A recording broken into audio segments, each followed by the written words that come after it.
This episode is brought to you by Indeed. When your computer breaks, you don't wait for it to magically start working again. You fix the problem. So why wait to hire the people your company desperately needs? Use Indeed's sponsored jobs to hire top talent fast. And even better, you only pay for results. There's no need to wait. Speed up your hiring with a $75 sponsored job credit at Indeed.com/podcast. Terms and conditions apply. I'm always looking for ways to show my cat how much I love her. And with Fancy Feast gems, I can pamper her whenever I want with a savory gravy on top of a gourmet mousse pâté. The pyramid shape makes serving simple, so all I have to do is peel and plate to make mealtime feel extra fancy. And with 2 entrees in every pack, it's easy to turn every day into the extraordinary. Fancy Feast gems. This episode is sponsored by Friskies, who would like to tell your cats hi. Now, if that didn't get your cat's attention, there's one thing that always does the trick. Just pour some Friskies crunchy food in the bowl and you'll hear those paws come running. Works every time. With so many Friskies choices, you can always bring your cats running from their secret napping spots. There's always more to explore. See for yourself at friskies.com or visit your local store. Welcome to the New Books Network. I'm Chris Holmes, and this is Burned by Books. Here you'll find interviews with writers you already love, like Jennifer Egan and Rebecca Mackay, mixed in with up-and-coming voices like Alexandra Kleeman and Rumaan Alam. You'll find us wherever you listen to podcasts, but check out previous episodes at burnedbybooks.com and on Instagram and Twitter at burnedbybooks. Let's start the show. Every year, one of my absolute favorite episodes is the Bookseller Best-Of episode, for which I get to interview independent bookstore managers and booksellers about the books that meant the most to them over the course of a year. This year, I welcome an exciting new bookseller to the program. Christine Ballo is the co-owner and director of programs for Loyalty Bookstores in Washington, D.C. and Silver Spring, Maryland. She is a 2022 Publishers Weekly Star Watch honoree, a graduate of Barnard College, and currently she serves on the American Bookseller Association's DEI committee. Christine is passionate about championing marginalized authors, both at Loyalty and on her Bookstagram at Reading is Magical. My returning guest will be known to all who love books and who live in Ithaca, New York. Lisa Swayze, who is general manager and buyer at Buffalo Street Books, Ithaca's independent co-op bookstore. She serves on the board of the American Booksellers Association and works every day toward making indie bookselling more sustainable. We're going to spend this episode talking about Christine and Lisa's favorite books of the year, and also, very excitingly for me, their most anticipated books for 2024. I know my listeners anticipate this episode and use it as a list from which to buy books for their favorite literature-loving family and friends. I can't wait to get started. Thank you both so much for being here. And I wanted to start with a question about the year in books. And it's something I think about every year after, numerous interviews and tons of reading. I try and take stock of the year myself, but nobody's in a better position than independent booksellers to have a sense, one, of the quality and kind of quantity of fantastic books that are sort of coming through your hands. But I also want to have a second part to that question to ask about how it was for independent bookstores this year. And I wonder, Christine, would you start out with that two-part question? Oh, goodness. Well, thank you for having me. I'm very excited to be joining y'all today. Thank you for coming on. Absolutely. So I think, this year was such a banner year for books. There were a lot of heavy hitters in the industry who came out with a new book, like Jesmyn Ward, Colson Whitehead, Viet Thanh Nguyen. So there was like a lot of, most anticipated lists. And all these amazing people had books that I was so excited about. And I think, a lot of readers were excited for. Um, for me, at the beginning of the year, I chaired the Indies Introduced panel for the American Booksellers Association. So I read a lot of debuts this year, and I have to say there were so many incredible debut authors that came out. I love getting kind of on the beginning of someone's career and getting to, support them from the beginning and see where they go, who's going to be the people like Jasmine Ward that, we follow their career over the next 10 years. So it was extra exciting for me this year in that respect. And oh gosh, how much time do we have? I don't know. Positives that have happened this year. It's been a hard year in general. I mean, I don't know about you, Lisa, but I know I and the store in general just really felt the fact that we have been dealing with COVID and how much that's affected our business. Like everyone's just really tired this year. And that, that collective trauma and grief, it almost felt like this year it really sunk in to a bone deep level. Like we've all just been trying so hard to get through it for the last however many years. And now it just has felt like, our bodies and our psyches are like, okay, but you need to actually rest and resist this. So that's how it's felt, at least for me. It's amazing how little I feel like we've processed, over 1 million deaths in the United States, and just in general, having had the world shut down, it feels unprocessed. And although we do feel like we're, emerging from the pandemic stage of things, not processing it is tiring. Exactly. Yeah. Add to that, as I jump in, that this just hit me yesterday. I was reviewing our bookstore financials, which is always a lovely, exciting, fun time, Christine, isn't it? It's so fun. And I started to laugh out loud because it was like the November numbers, like we made $1 something in profit or something like that. Oh, gosh. And I was like, we work so hard. There's so much that's going on, so many amazing things that are happening, and it's still just next to impossible to survive in the book industry. So as an indie bookstore, so that's still very much on my mind. We're doing a ton of things. We all do a ton of things. We do events. We work with people in our community. We're just all over the place, working our butts off and, supporting our communities with books and readings. But the baseline is still just so hard to stay above water. So that's weighing on me a bit in addition to everything else. Kind of always does. And yet here still I am. So thank goodness for us. Yeah. Oh, and but yeah, I agree. It was a great year for books. And Christine, I'm chairing the Indie Next panel this coming year. So following in your footsteps. Amazing. Yeah. Amazing. I love it. I'm so excited. It's true. There were some really, really big books. Those books continue to move. I mean, I think we're selling a lot of great books this season. I also think it was still a pretty dang good year for books by diverse authors, however you want to define that. So many of my favorite books of the year that we'll be talking about are by writers from marginalized communities in various ways, shapes, and forms, or are the stories of such. And it feels good to see those being put out into the world, and very satisfying to be able to read those stories. So that still gives me hope, even though, reality is it's still a very small piece of what's happening in publishing, but it's happening. So that gives me hope as well. There I go, being optimistic despite it all.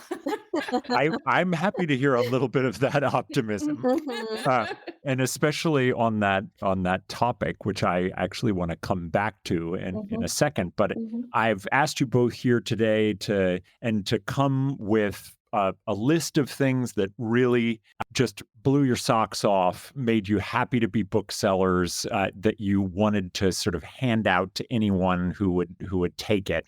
And I'm wondering if Christine, you would start with maybe your top 3 books of the year, if that's not too intimidating a question.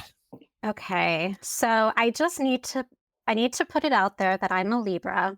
I'm very indecisive, and you're asking me to pick my favorites out of all of my book babies. Yeah, I know that's a cruel question. I It's very apologize. challenging, so I just need to put it out there. Okay, so my first book, should I do all 3 right now, or yeah, do you want me to that'd be do? great. Okay. Okay. So my first book that I have been just shouting from the rooftops about all year, it's called Shark Heart by Emily Habeck. I've seen this incredible cover, but I don't know anything about it. It's such an amazing cover, and it's basically it's about a couple in their early 30s or so. It's their first year of marriage, and the husband, Lewis, he starts turning into a great white shark. As one does. As one does. And the wife, meanwhile, is like, well, they say the first year of marriage can be hard. And it's written like, I think Night Bitch, but whimsical. It's just very magical. The prose is beautiful, and it's one of those books that like transforms you, and it really talks about loss and grief and parenthood. And it's a very original book. It's one of those books like I've been hand selling and telling everyone to read it, and everyone who I know has read it has absolutely loved it as well. It's a very special book to me. That tag of Night Bitch but whimsical, that's going to get you a lot of Right? new readers for this book. Exactly.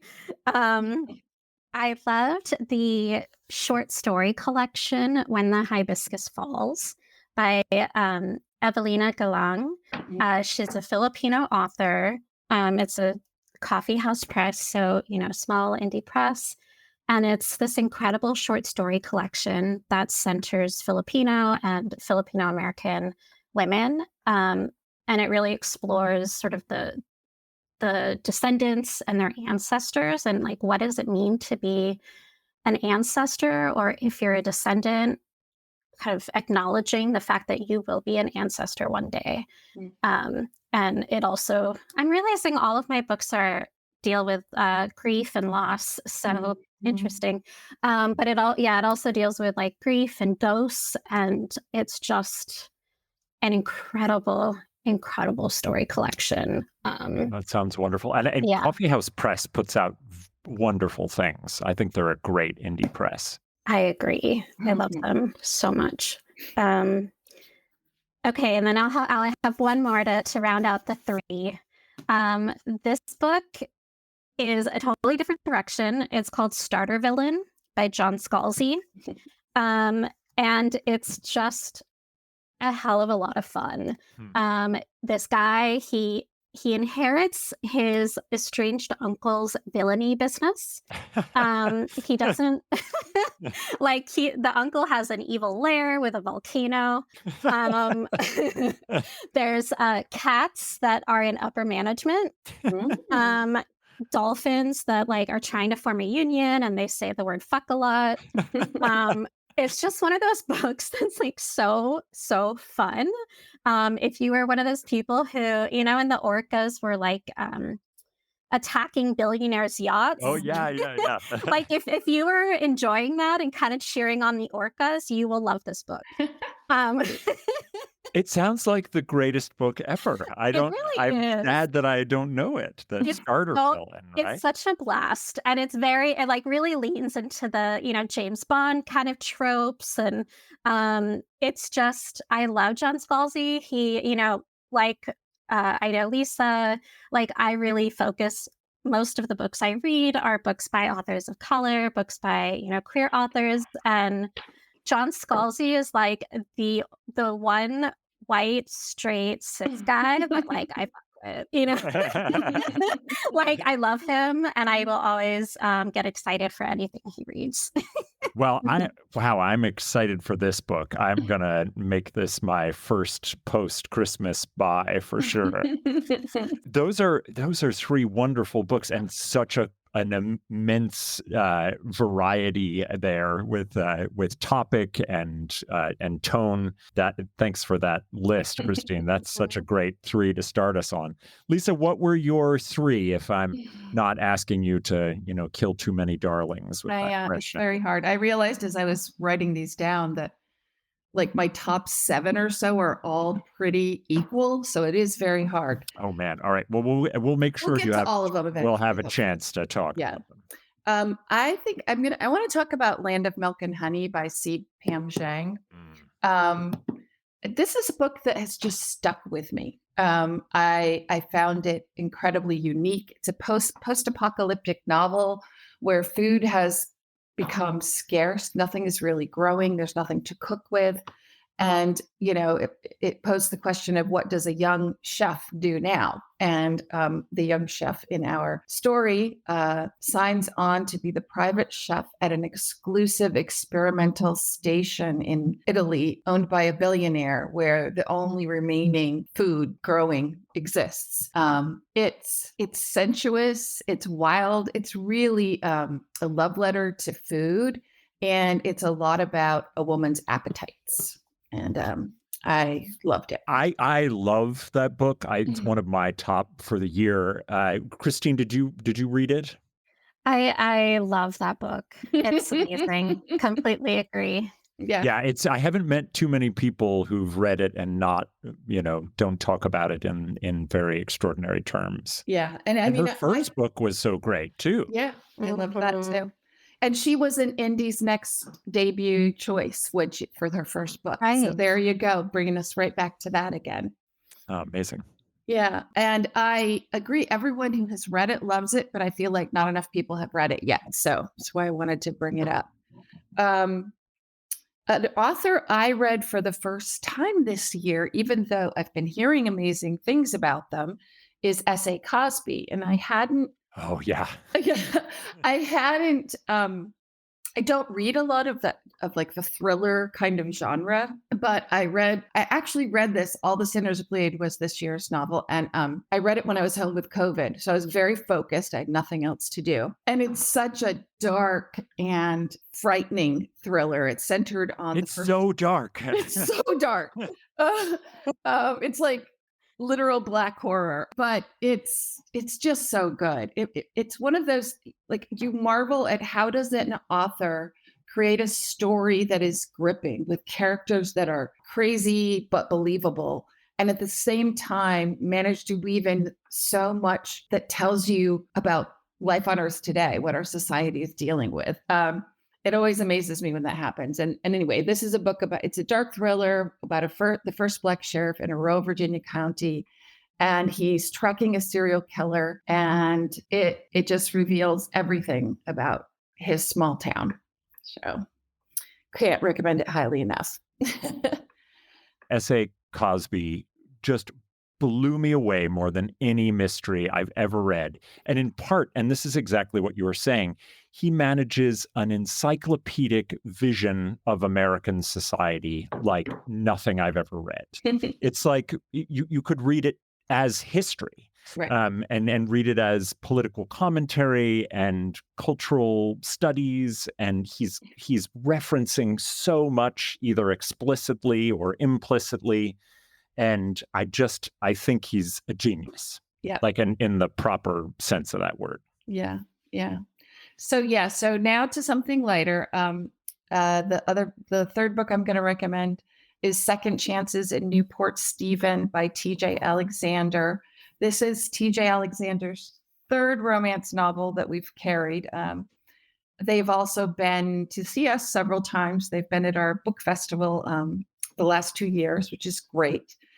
In this story, a trans man returns to his parents' home in Florida after losing his job. And while there, he rekindles a relationship with his ex-boyfriend from high school back when he thought he was a girl. And it's sensitive, it's funny, it's insightful. The way that information is handled and the way that transness is explained is so easy and basic. It doesn't bog down the storyline. It's oh yeah, that's when we used to think they were a girl, but now they weren't really. And so that's it. That's all you have to say. It's really lovely, and I got a lot of joy out of it. It sounds great. Another great three that are so different, but equally amazing. I'm wondering if I can switch us for a second to have you think about your list that was included maybe one or two books that you really felt weren't on the radar and really should have been. And maybe that's something you've already mentioned, but are there things that, flew under the radar, should have been big books, weren't, and hold a really special place in your heart when you think about this year's books? Yes, I have something that comes to mind immediately if I could jump in. Yeah, Christine, please. So it's a short story collection by Megan Kamale Kakimoto, and it's called Every Drop is a Man's Nightmare.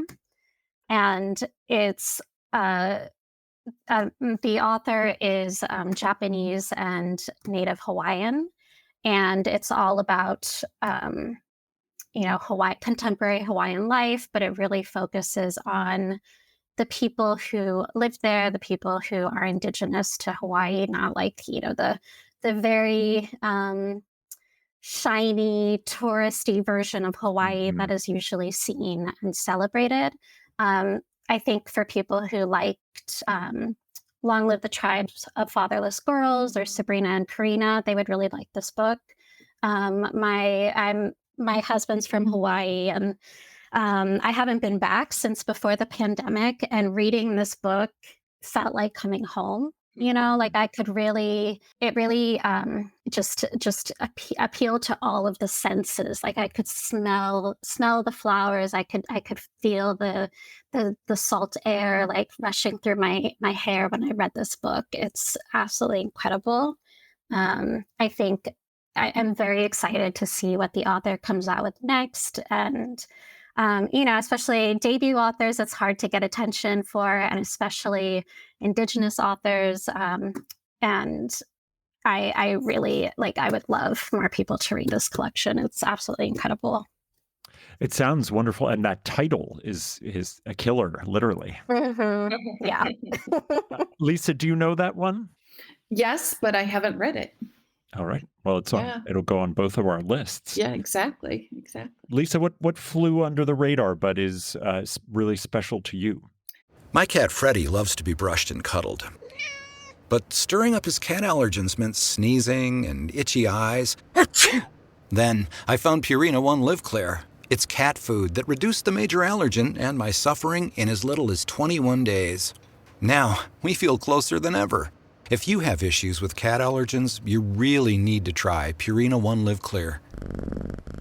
Try new Purina One Live Clear today. Purina One, a difference from day one. 9 años pidiendo el Snack Wrap. Aquí tienes tu Snack Wrap.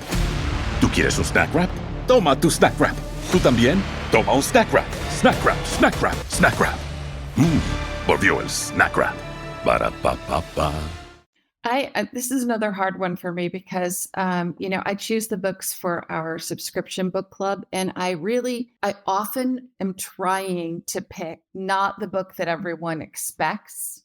I love me some Jesmyn Ward, but I'm less likely to choose that because she's already known. And so I pick quite a few of those books throughout the year. And I've got to say two of them, because two of them that I did that with this year really stick out. One is The Berry Pickers by Amanda Peters. In the story, a 4-year-old Indigenous girl goes missing from a blueberry field in Maine.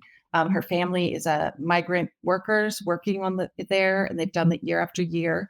But the girl goes missing, and then we go through the next 40 or so years of her in her new life, where she's a daughter of a white couple and she's the only child. And she has these strange, inklings that something's off, but she doesn't really remember, as well as the story of her family and the loss they experience and what happens to them, the trauma that has been created in both families based on this act. Yeah, it's really impactful. And I recommend people read that. And the other one is The Great Reclamation by Rachel Heng. It was the historical fiction set in Singapore toward the end of British rule there. And I learned so much that I did not know. I love when fiction teaches you history. And it was really lush and detailed for the setting and the time and the place. And it's a very complicated, complex examination of character and the choices that people make under extreme pressure. So both of those are highly recommended. And that's The Great Reclamation, I think, for weight of amazing reviews and critical reception to number of people knowing about it, might take the cake for biggest under the radar. Because that book was just lauded from the hilltops by the critics.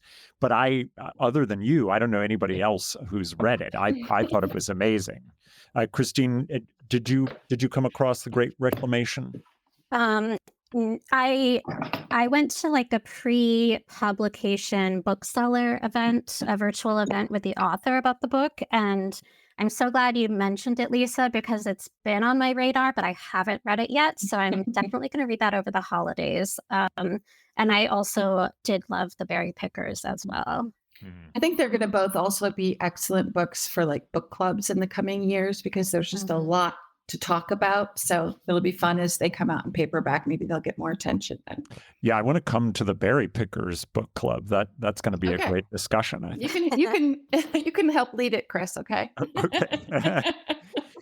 I want to ask before I get back to the meat of your lists. I'm always interested. I agree with both of you that I thought this year had so many heavy hitters sort of return to the fore, and I wonder what was the heavy hitter book that you thought really succeeded in terms of meeting expectations or becoming another classic in that particular author's canon.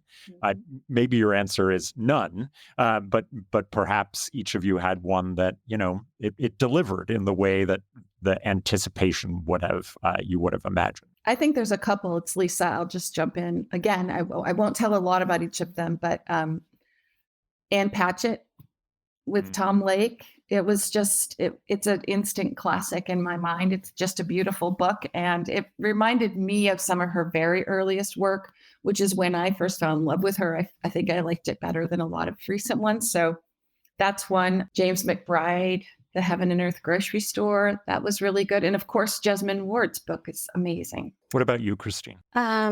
Yeah, definitely agree with all of those, Lisa. My most anticipated book of the year was A Man of Two Faces by Viet Thanh Nguyen, who's my favorite author. And I definitely have to say that exceeded expectations. Wow. I had very high expectations. And Viet is not just resting on his Pulitzer Prize laurels. He's still, playing with form, and his wit and humor really came through in the memoir. I absolutely loved it. Also, Chain Gang All-Stars comes to mind as just an absolutely incredible book. And yeah, those are the two that really come to mind for heavy hitters. Viet has been in Ithaca a number of times, and every time I find him so remarkably funny and witty and modest and just a great person to hear talk about his process and his work. Yeah. So I haven't read that yet, but just my fondness for him will drive me to that for sure. Yeah. And I feel yeah, he is. And I feel like everybody read Chain Gang All-Stars, and they should. I mean, it is a true blockbuster in every sense of that word. Yeah. So I want to turn to the meat of your lists and have you talk about a few others that you're particularly excited to recommend, and maybe make at least one of them be one that fits in the so-called genre literature world. That's a term we can trouble as we're talking about this. But if you have one of those, I know a lot of listeners are really excited about romanticals and mysteries and horror. So if any of those show up in your list, that'd be great. But otherwise, just a few more from your list. Christine, do you want to start off? Yes, sorry, I'm feeling indecisive now. You're Maybe allowed Lisa to could be. go. Yeah, Lisa could start. Yeah, I can go first if you like. I would say in genre, the other book that blew me away this year was another horror mystery, more of a horror, Lone Women by Victor Laval.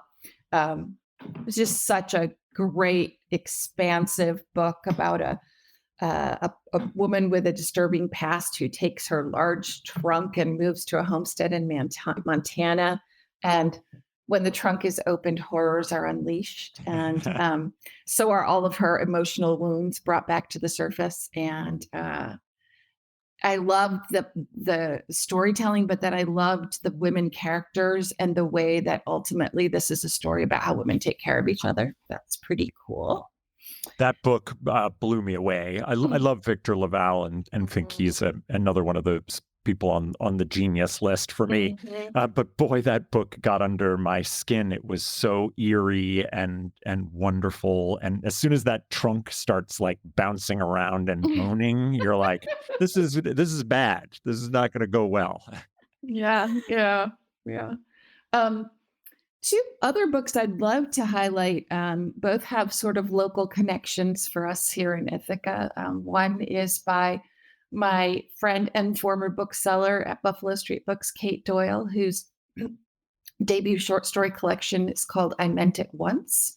And it's a collection of short stories that you can't stop reading once you start, which is not always true for short story collections. And they're stories about how young women navigate the world, how they're searching for meaning and their true selves, how they're working around sort of misogynistic structures. It's very profound and yet feels almost light some of the time too. And it's funny and clever. It's really lovely. Kate was a great guest. I loved talking with her. Yeah. And then I'm pretty sure you also have this author on, Jennifer Savron Kelly, with her book End Papers, which was also a debut, but it's a novel. It's set in 2003. A young book conservator who unearths a hidden lesbian love letter in the binding of a book and feels compelled to search for the writer. And as they do that, they also uncover their own gender identity by a very, very dear and lovely person in our community. So couldn't happen to a better person to have their debut book published.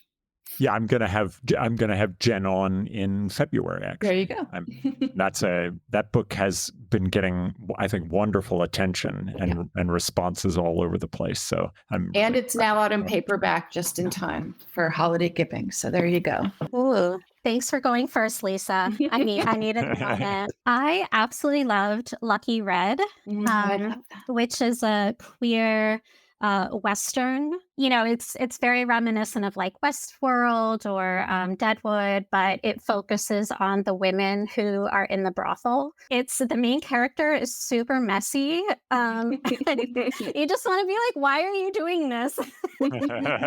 But it's a really fun ride still, and you really fall in love with the characters, even if they're being messy.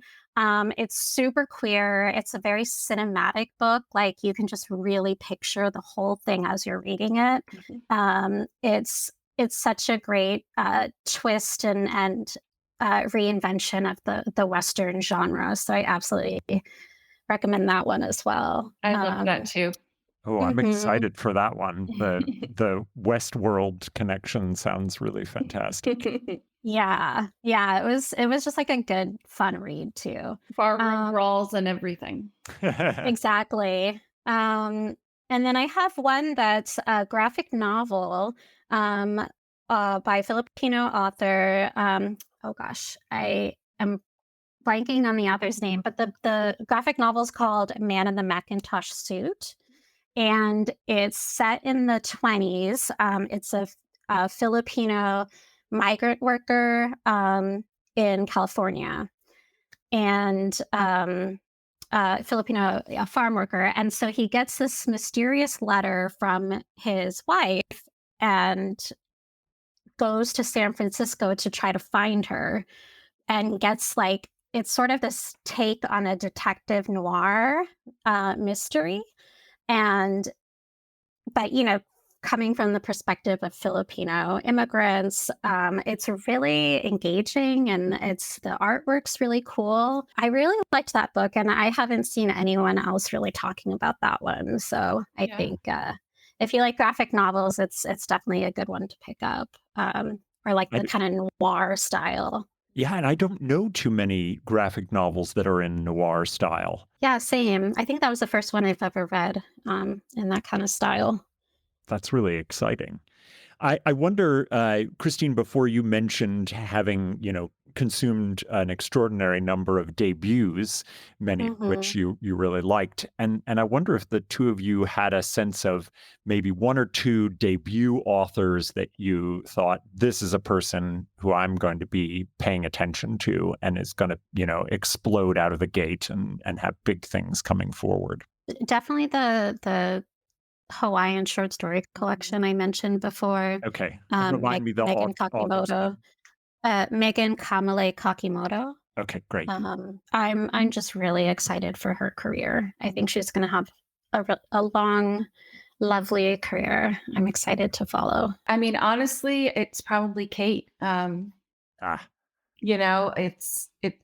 can't help but be excited when, having known her as the book was getting, was sold and picked up and went through the process of being printed and edited and all the things. And then to just see the reviews and the attention she's gotten, it's just super exciting.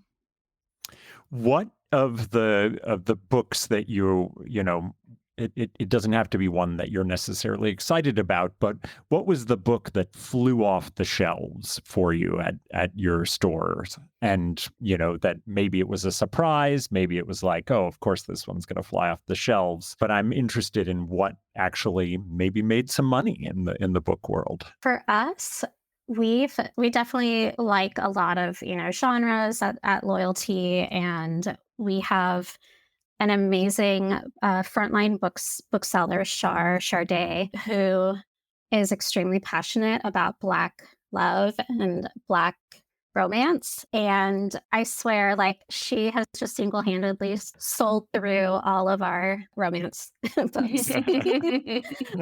So those. It's amazing what hand selling can do. Yeah, absolutely. It's just so wonderful to see how much of a difference, one person championing a genre or championing, books that really matter to them, and how people really, they pick up on that excitement and that genuine enthusiasm. Also, I think Angie Kim's book, Happiness Falls, is one that's done really well for the store. Angie is local to the DC area.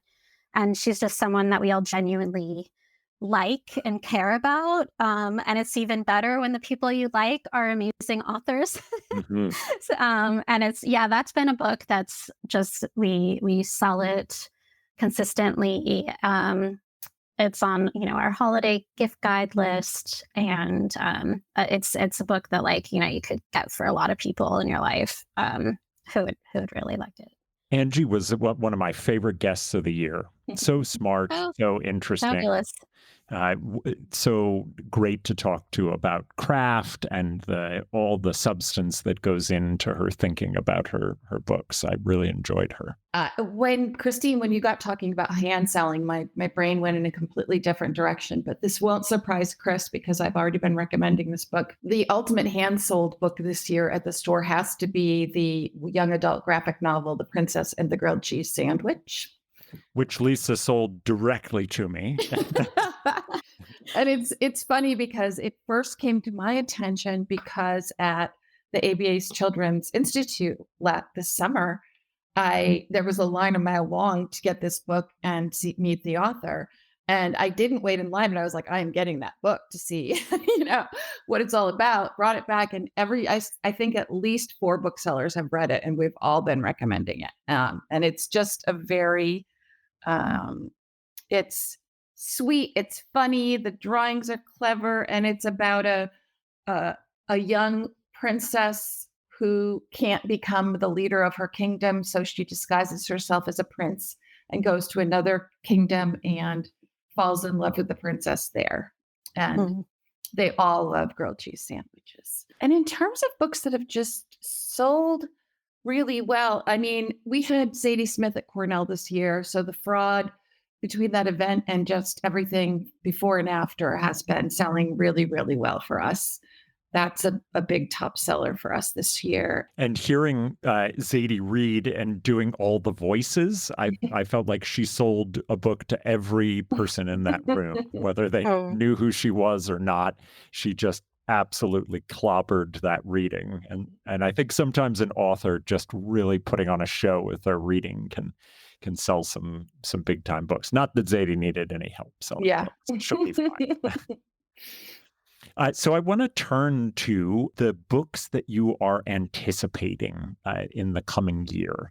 And I know that one of the treats in an otherwise difficult job being in the indie store world is getting to know ahead of time what the great books of the year are going to be, getting a chance to read some of them, learning about them from the publisher reps. But I'm dying to know what is coming down the pike and what you're excited about. I have so many on this one. I know. That's good news. I know. I think I feel more excited at this point this year than I did last year. So that's cool. Oh, wow. I can maybe mention two of mine and then you can go, Christina. If we have time, we'll do some more. How's that sound? That sounds great. American Daughters by Maurice Carlos Ruffin. I'm not sure how he pronounces his last name. That's coming. Ruffin. Thank you. You can't see me, but I'm clapping my hands. Oh, good. I'm very excited for that too. Yeah, it's so good. It's historical fiction set in New Orleans, and enslaved and free Black women, quite literally take their power in their lives into their own hands. It's very, very evocative. It's powerful. It's really, really good. Loved it so much. And if I'm going in order of when they're coming out, Anita de Monte Laughs Last by Xochitl Gonzalez. Chris, I know you know her. It's really, really good. It's perspective on the elite art world and its treatment of women and those from marginalized communities. It's heartbreaking. It's told in sort of two timelines, and Anita de Monte and our younger contemporary protagonist. Highly recommend. I'm so excited that Xochitl has another book because I really loved her first one. Yeah. I didn't write down the pub dates for mine, so I don't know. I don't remember when exactly they come out. But the first one that I'm super, super excited for is Memory Piece by Lisa Ko. I loved her first book, The Leavers, which came out. Oh, yeah. I don't remember. What is time? It came out before the pandemic. That's all I remember.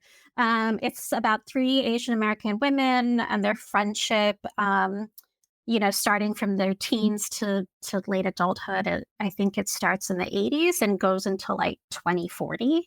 I love Lisa's writing. I'm very excited for that one. I've had the book just on my nightstand and I can't wait to pick it up. But I haven't read any of my anticipated reads yet that I'll be talking about. My other book, it's one of those authors that I think more people should know, especially if they like genre fiction. Victor Manibo, a queer Filipino author. He wrote The Sleepless, which came out a couple years ago. This new book is called Escape Velocity, and the sort of tagline is Knives Out in Space, but with like a parasite twist, which really got me.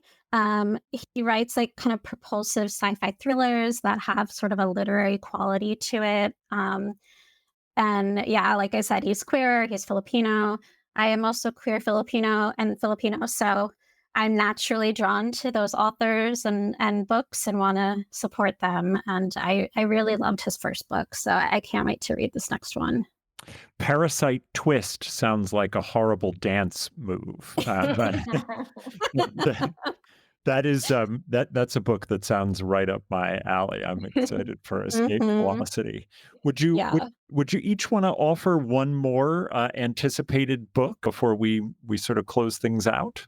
Well, go ahead. Go for it, Lisa. Well, I'm really torn, but I'm going to have to say the new Percival Everett, which is coming out in March as well. It's called James, and it's the story of Huck Finn told from the enslaved person Jim's perspective. And it's incredibly insightful. It's very evocative and lush. The setting just feels like you're in it, and it's funny.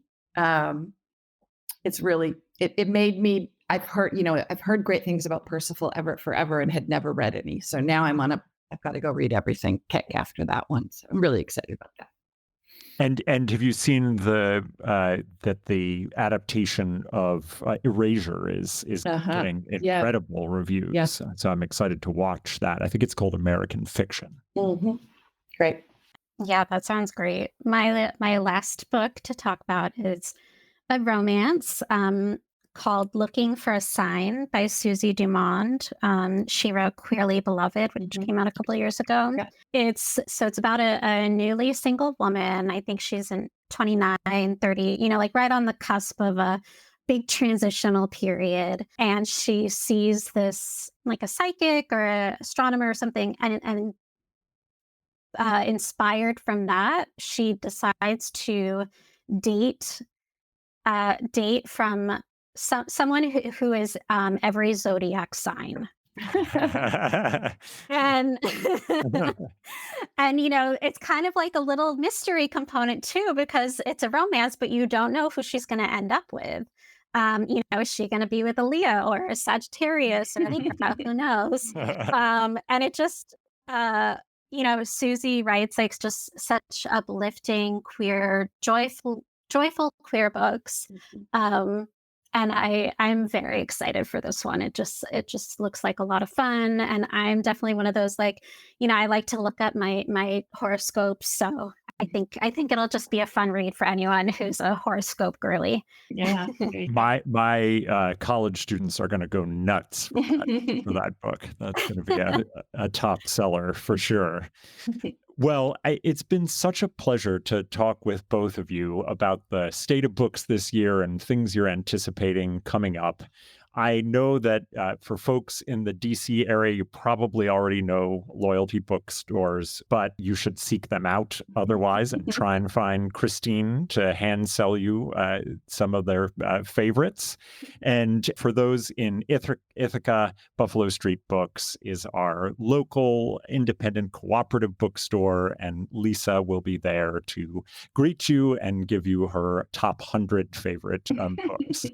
So I'm grateful to you both. Independent bookstores are such a deeply important space in our culture and our lives. So thank you for being here today. Thank you so much.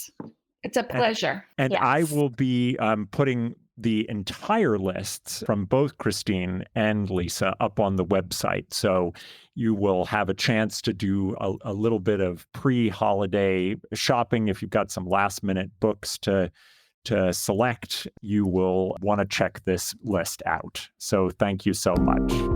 Thanks. Bye. Thank you.